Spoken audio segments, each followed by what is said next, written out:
Nananawagan ng mas pinaigting na disaster preparedness ang isa sa mga nangungunang financial institution sa bansa.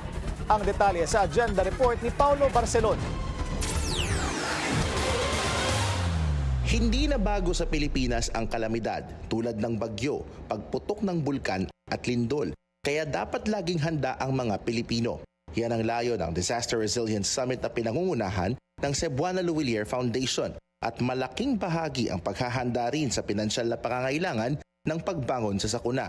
At the end of the day, you want to make sure that you're prepared. And if something does happen, then if you're insured, you'll get paid and you can start something again moving forward. Ayon sa Cebuana Luwilier, ang kanilang buong finance portfolio ay handang tumulong din sa mga Pilipinong mapadali ang kanilang paghahanda at pagbangon sa sakuna. Bukod kasi sa sanglaan, mayroon na ring ibang financial services and products ang grupo na po pwedeng sandalan ng mga kababayan nating apektado. The entire milieu of financial services of Cebuana Luwilier have something to do with the disaster risk management. For disaster preparedness, we have microinsurance. Disaster response, you just heard earlier, we have tulong sa pagbangon. For disaster recovery and disaster rehabilitation, we have cash transfers, we have microinvestments, we have microloans. We've brought down the barriers. You can actually open an account with 50 pesos.